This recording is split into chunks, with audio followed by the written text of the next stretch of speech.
What's good, everyone? King McClure here, and welcome to the King McClure Show. And I am delighted. Oh my goodness, I can't speak so far. I'm grateful, I'm honored, all of these different adjectives. Hank told me the word was adjectives. That's that UT education, right? I am honestly grateful to be here to give you all your news, notes, everything for college basketball this season. We're going to have a blast. Cannot wait. All right, we're going to get it started. 15 and 15. 15, top 15 teams in the country. We're going to have 15 minutes to really break down each top 15 team in the country. 1 minute per team. I have a clock. Hank has me on the clock. So I'm going to try to stay on pace. I'm not going to ramble, and we're going to knock this out. Let's go. Starting with number one in the country, we're talking about Purdue Boilermakers, Matt Painter.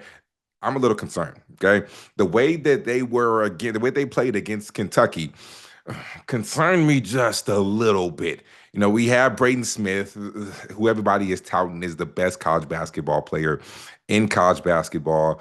I was impressed with him, especially last year in the tournament. What he did against Houston, I thought was elite. The way that he can dish the ball, the way he can set his teammates up for success, I thought that was extremely high level. However, the way that they played and got exposed against Kentucky, I am a little concerned. Do they have enough playmaking? Do they have enough late shot clock guys that when the clock gets under 10 seconds, they can just go get a bucket? Because we know that right there is what you need in order to have success in March. Guards help you win, right? They got good players. They're old, they're veteran, but do they have enough playmaking? Let's get to number two. I'm on time right now. Let's do it. Houston Cougars. Oh my goodness. Do we trust them? My boys out the Big 12. Kelvin Sampson. Is this the year of Kelvin?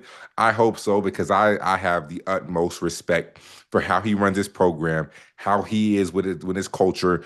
I love everything he brings to the table. Talking to that man, I learned so much about basketball. However, I have questions once again. Last year, their offense got a little stagnant. We know their defense was elite, but their offense got stagnant at times. So, what did they do when their offense got stagnant? They threw the ball to LJ Cryer, they threw the ball to Jawan Roberts, and they said, hey, bail me out. This year, you don't have LJ Cryer. You don't have Jawan Roberts. Who steps up and fills those holes? Because right now you're playing with two freshmen and Kingston Flemings and Chris Senek. Now both of these young men are talented, but will they be able to fill those shoes? I don't know. So I have some questions for them on the offensive side. All right, I'm still on track. Number three, Florida Gators.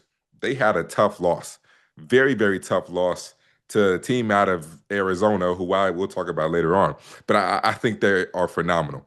I mean, I love Xavier Lee. I love Boogie Flan. Despite this loss, I still think that they have arguably the best front court in college basketball. When you look at Condon, I mean, when you look at Hall, they have probably the best front court. And their backcourt, Xavier Lee, Boogie Flan, these two guys, they are talented, but they have to get on the same page. That's the one thing I saw when I was watching the game, because we're filming this on a Tuesday. The game was on Monday when they lost, which was the opening of the season. They weren't on the same page yet. And I think that will come over time. But in this new day and age of college basketball, it's how quickly can you build the camaraderie? How quickly can you build that team chemistry? And I think over time they will get it done. Will they repeat? I don't think so. That's not in their cards. However, they will be good. Let's do it. Let's keep it going. Number four, UConn Huskies. Dan Hurley, Alex Caravan, solo ball. I love the veteran leadership. My man Alex Caravan probably should have went to the league 2 years ago after he won a championship, but he stayed. And I think having a guy like him around in your program means so much for all the newcomers coming in. Solo ball, phenomenal. He made that jump last year. He became, I mean, 2 years ago, I was a little concerned because I saw flashes, but it was almost as if it wasn't fully there yet. But I think that over time, I think it's one of the coolest things about guys who can actually stay in college basketball and really develop, especially in the same program, is over time you see the jumps and you see the hurdles they have to climb over, and then you see how good that they can become.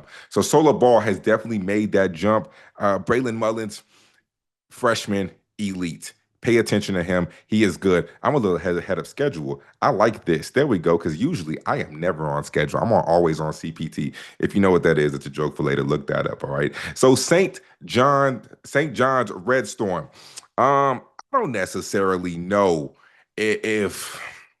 if St. John's is really that good. I think they're a little overrated. And why do I think that is because they have a lot of scores. They have a lot of guys who can play, who can put the ball in the hole. But they don't have a lot of guys who can give the ball to those guys when they need to in their specific spots. They don't have a lot of playmaking. There's only one basketball. And for those who watch college basketball, Ian Jackson is really good, but he's a good scorer. You have Dylan Mitchell. He's good. He's athletic. He's never been a guy to really get you buckets. Ejiofor is a monster. That's the one guy on that team who I think is absolutely legit. You got Sannon coming in from Arizona State. I think he's good, but he's a scorer, right? You have Bryce Hopkins coming in. He's a scorer. You have so many guys that do the same thing. I don't necessarily know if it's all going to work well. We'll see how Rick Pitino does. We know he's one of the best in college basketball. At number 6, we got the Duke Blue Devils and Cameron Boozer. They're actually currently playing Texas right now, which would be a really good game, or it should be. We'll see. I don't know how Sean Miller's going to be doing with Texas this year after the exhibition game where they got smacked by TCU. I don't know. But the Duke Blue Devils, Cameron Boozer is going to be one hell of a college basketball player. We saw the exhibition game against Tennessee. We saw what he can do.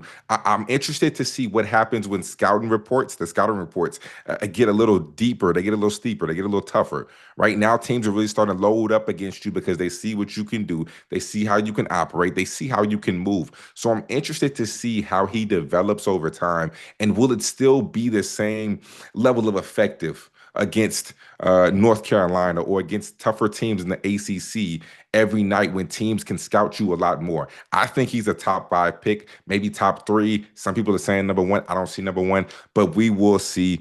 Number 7, Michigan Wolverines. They have arguably my favorite basketball player in college basketball, in Yaxel Lindeborg. If you do not know about this young man, he is a double machine. He came off the bench because I want to say he's battling an injury in their first game, but he is a double machine. We talk about player of the year, Braden Smith, JT Toppin. If you do not include Yaxel Lindeberg in your player of the year, I don't know what in the world you are doing, because I watched this man at UAB single-handedly put up 2K numbers. He had like 35 and I want to say 23 rebounds, and he did that consistently. This young man is an absolute monster. He honestly, if he would have left last year, probably would have been a lottery pick easily. This year, he will be a lottery pick when he leaves because he is NBA ready. He has been NBA ready, and he can play. He will be a star. Pay attention to Yaxel Lindeberg. Let's go to the BYU Cougars because Kevin Young is probably, we talk about the respect I have for Kelvin Sampson. Kevin Young is in that same category. Basketball mind. Every single time I sit down and talk to this man, I learn so much. I think that his NBA style, coming from the Phoenix Suns, I think it translates, which is why I think he got a guy like AJ DeBanster to come to his school and for him to trust him, because AJ DeBanster wants to be where Kevin Young was. He wants to be in the NBA. He wants to be able to learn that NBA style. Who better to learn from?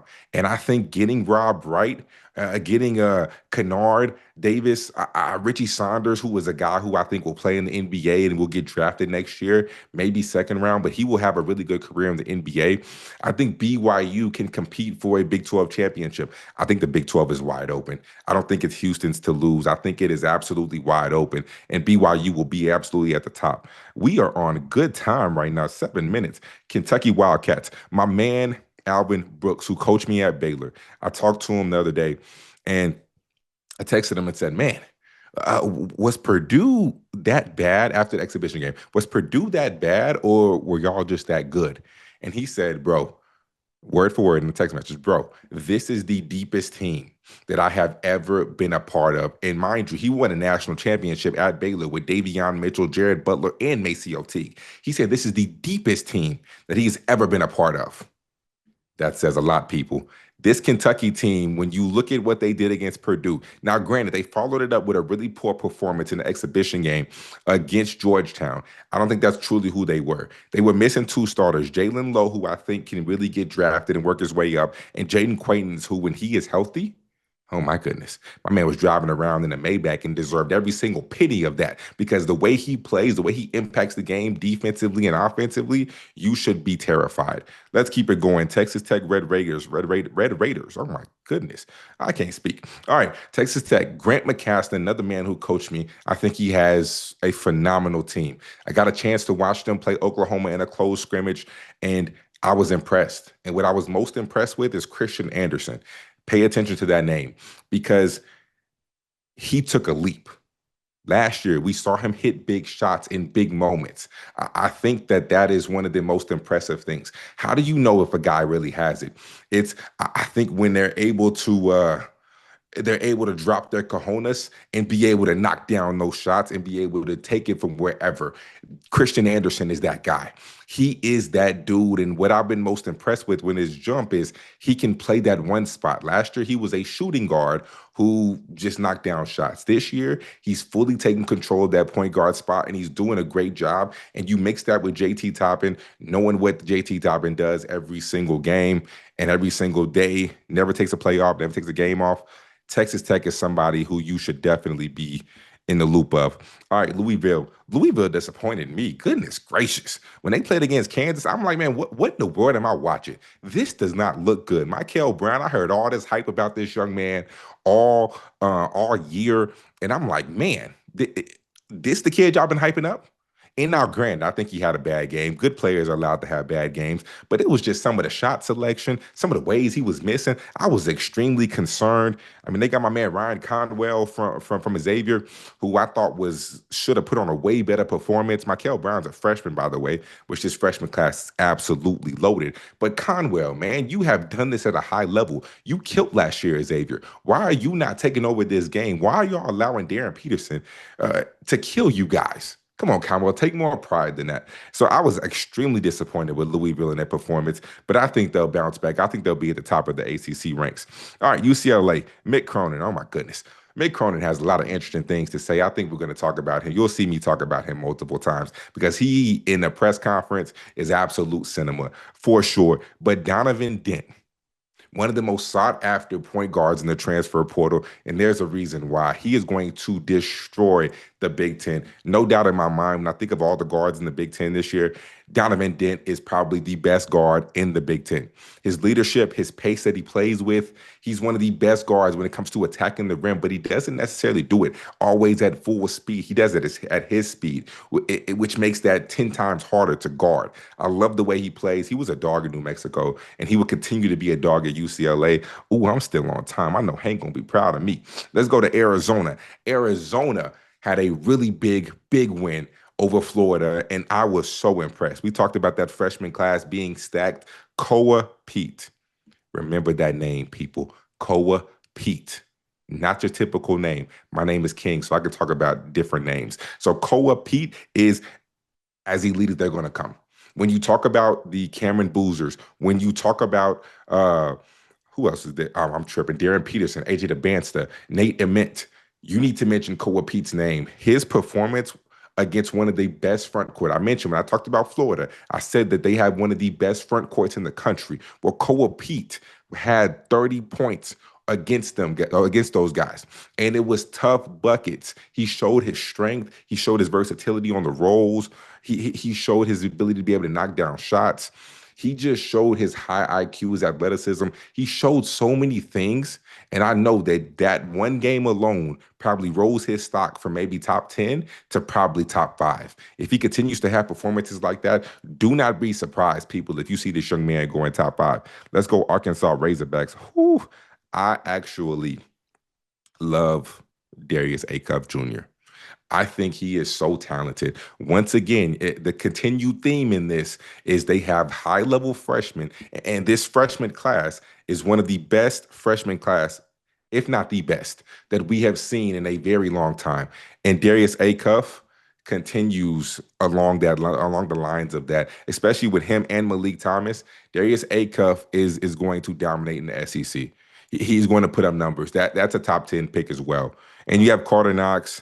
You have Trevon Brazile. I mean, you have veteran leadership on this team. You have high level guards. You have a lot. Coach Cal is This might be one of his better teams that he's had in a very long time when it comes to guard play. Way better than what we saw last year with Janelle Davis, who absolutely laid an egg all year.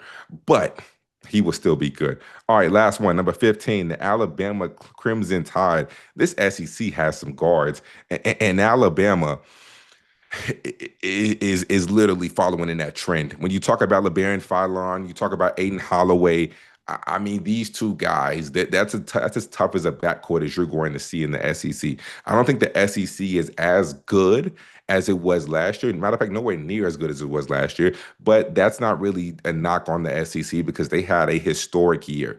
They're not going to have a historic year this year. They're going to be good, but they're not going to be historic. So I think that when you talk about this Alabama team, Nate Oates knows what he's doing. He's a really underrated coach that continues to have success. You lose Mark Sears, but LeBaron Fadlon, who could have went to the draft and been a top 20 pick, you have him to fill in. You have Aiden Holloway. You will be fine. All right. And I did this on time. I know Hank is proud of me, but that is it for the 15 on 15. You'll be seeing this every Tuesday morning, all season long.